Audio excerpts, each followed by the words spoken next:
Hello everyone, मेरा नाम गौरव शर्मा है और आप सभी का स्वागत है मेरे इस यूट्यूब चैनल गौरव स्टडी आईक्यू पर। आज DSSB का 10वां प्रैक्टिस सेट डिस्कस करेंगे हम। चलिए शुरू करते हैं आज का सेशन। जीके के 20 अति महत्वपूर्ण प्रश्न। प्रश्न नंबर 1, कीसाबादी किस राज्य का एक लोकप्रिय नृत्य है? Option A Kerala, B Orissa, C Gujarat या डी महाराष्ट्र।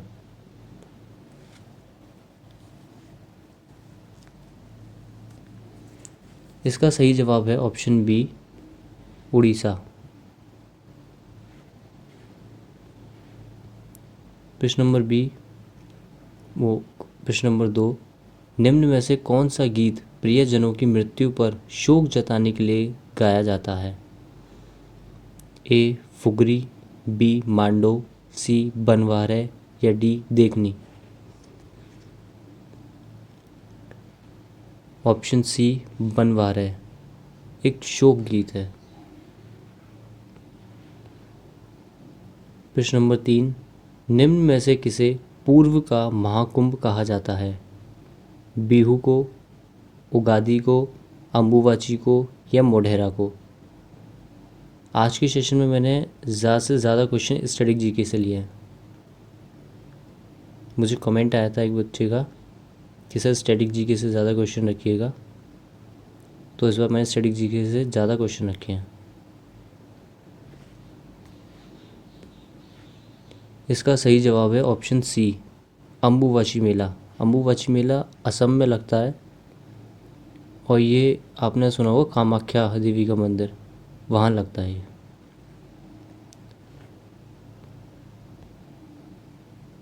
प्रश्न नंबर 4, देश के नागरिकों या निवासियों द्वारा उत्पादित सभी अंतिम वस्तुओं व सेवाओं के बाजार मूल्य को किस में मापा जाता है? सकल घरेलू उत्पाद में, सकल राष्ट्रीय उत्पाद में, निवल देशीय उत्पाद में या निवल राष्ट्रीय उत्पाद में।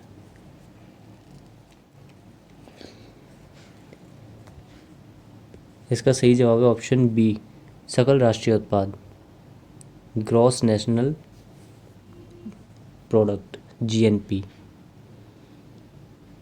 प्रश्न नंबर 5, 2024 के अंतिम 24-25 के अंतिम बजट को किसने प्रस्तुत किया? अरुण जेटली ने, अमित शाह ने, पीयूष गोयल ने या निर्मला सीतारमण जी ने। तो ये तो आप सभी को पता होगा, बजट जो निर्मला सीतारमण ने पेश किया था। प्रश्न नंबर 6, भारतीय संविधान सभा के कुल कितने सत्र चले? 9 सत्र चले थे, 10, 11 या 12। ऑप्शन सी संविधान सभा के कुल 11 सत्र चले थे। प्रश्न नंबर 7, संपत्ति के अधिकार को मौलिक अधिकारों की सूची से हटाया गया। 42वां संविधान संशोधन 1976 द्वारा, 44वां संविधान संशोधन 1978 द्वारा, 52वां संविधान संशोधन अधिनियम 1985 द्वारा या 61वां संविधान संशोधन 1989 द्वारा।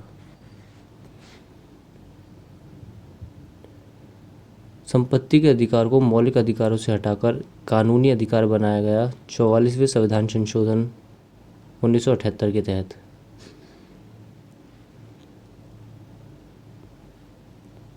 प्रश्न नंबर 8, भारत का सबसे गहरा और स्थलबद्ध बंदरगाह कौन सा है? पारादीप बंदरगाह, मुंबई बंदरगाह, विशाखापट्टनम बंदरगाह या कोलकाता बंदरगाह।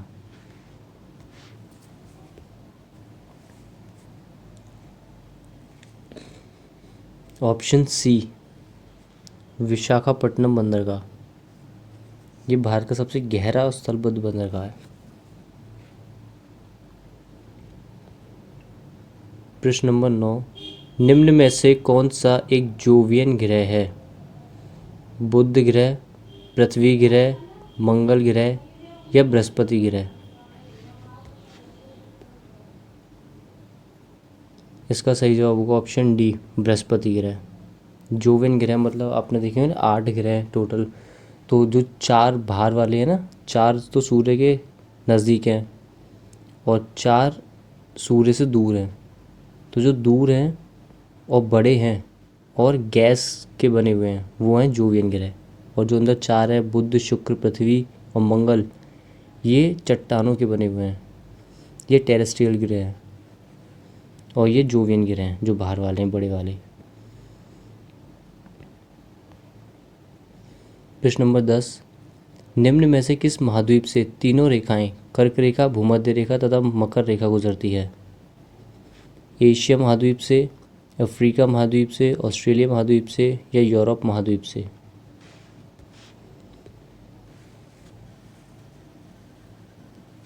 तीनों रेखाएं अफ्रीका महाद्वीप से होकर गुजरती हैं।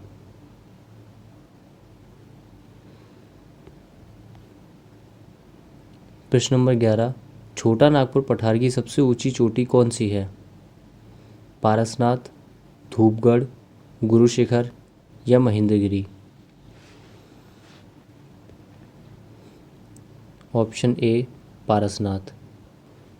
पारसनाथ छोटा नागपुर की सबसे ऊंची चोटी है। धूपगढ़ मध्य प्रदेश की और सतपुड़ा की सबसे ऊंची चोटी है। गुरु शिखर अरावली की सबसे ऊंची चोटी है। महेंद्रगिरी पूर्वी घाट की सबसे ऊंची चोटी है। प्रश्न नंबर 12, हिमालय का कौन सा क्षेत्र काली और ताप्ती नदी के मध्य में आता है? पंजाब हिमालय, कुमाऊं हिमालय, नेपाल हिमालय या असम हिमालय? Option C Nepal Himalaya.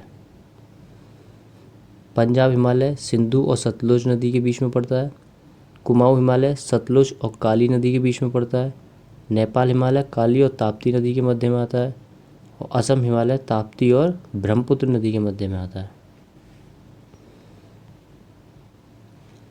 प्रश्न नंबर 13, पार्श्वनाथ मंदिर किस राज्य में स्थित है?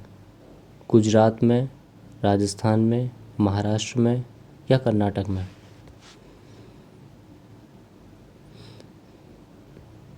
पार्श्वनाथ मंदिर राजस्थान में आता है। एक पार्श्वनाथ जैन मंदिर है जो कि मध्य प्रदेश में आता है। प्रश्न नंबर 14, निम्नलिखित में से किस व्यक्ति ने अगस्त 1947 में भारत की स्वतंत्रता के अवसर का जश्न मनाने के लिए लाल किले पर शहनाई बजाई थी? अनंतलाल ने, वसंत देसाई ने, उस्ताद बिस्मिल्लाह खान ने या अली अहमद हुसैन खान ने? ऑप्शन सी उस्ताद बिस्मिल्लाह खां। इन्होंने 15 अगस्त 1947 को लाल किले पर चढ़ के शहनाई बजाई थी आज़ादी का जश्न मनाने के लिए। प्रश्न नंबर 15, दादा साहब फाल्के पुरस्कार निम्न में से किस क्षेत्र से जुड़ा हुआ है? साहित्य से, संगीत से, सिनेमा से या शास्त्रीय नृत्य से? दादा साहब फाल्के पुरस्कार सिनेमा से जुड़ा हुआ है।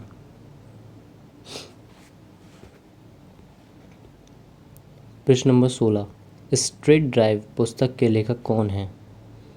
कपिल देव, सुनील गावस्कर, प्रकाश पादुकोण या विश्वनाथन आनंद? स्ट्रेट ड्राइव के लेखक हैं ऑप्शन बी सुनील गावस्कर। अपने टाइम के सभी जो बड़े बड़े नामी क्रिकेटर हैं उन सब का उल्लेख इन्होंने इसमें किया है। प्रश्न नंबर 17, भारतीय परमाणु कार्यक्रम का जनक किसे माना जाता है? राजा रमन्ना को, डॉक्टर APJ अब्दुल कलाम को, विक्रम साराभाई को या डॉक्टर होमी जहांगीर भाभा को? आप सभी ने सुना होगा ये नाम, Bhabha research centre, atomic research centre. Doctor Homi Jahangir Bhabha भारतीय परमाणु कार्यक्रम के जनक माने जाते हैं। प्रश्न नंबर 18, निम्नलिखित में से किसने बनारस हिंदू विश्वविद्यालय की स्थापना की? मदन मोहन मालवीय, गोपाल कृष्ण गोखले, लाला लाजपत राय या बाल गंगाधर तिलक। बनारस हिंदू विश्वविद्यालय की स्थापना की थी मदन मोहन मालवीय जी ने। प्रश्न नंबर 19, भारत में श्वेत क्रांति का जनक किसे माना जाता है? इंदिरा गांधी को, वर्गीज कुरियन को, लाल बहादुर शास्त्री को या एम.एस. स्वामीनाथन को? भारत में श्वेत क्रांति के जनक हैं ऑप्शन बी वर्गीज कुरियन, जिन्होंने अमूल आनंद मिल्क यूनियन लिमिटेड की स्थापना की थी। प्रश्न नंबर 20, भारत में निम्न में से किस खेल की उत्पत्ति हुई? कबड्डी की, फुटबॉल की, क्रिकेट की या टेनिस की? आप सभी जानते होंगे ऑप्शन ए कबड्डी की। कबड्डी भारत से उत्पन्न हुआ है। आज का सेशन पूरा होता है। उम्मीद है आपको सेशन पसंद आया होगा। सेशन को लाइक कीजिए, चैनल को सब्सक्राइब कीजिए और ज़्यादा से ज़्यादा शेयर भी कीजिए। मिलते हैं अगले प्रैक्टिस सेट में। और जैसे कि मुझे कमेंट आते हैं कुछ के कि सर करंट अफेयर्स के क्वेश्चन रखिए ज़्यादा या स्टडी जीके से रखिए, तो ऐसे आप सब लोग भी कमेंट करें ताकि मुझे पता चले, है ना। तो मैं उसी ज़्यादातर वैसे ही क्वेश्चन आपके लिए लेके आऊँगा। चलिए मिलते हैं अगली क्लास में। Okay bye.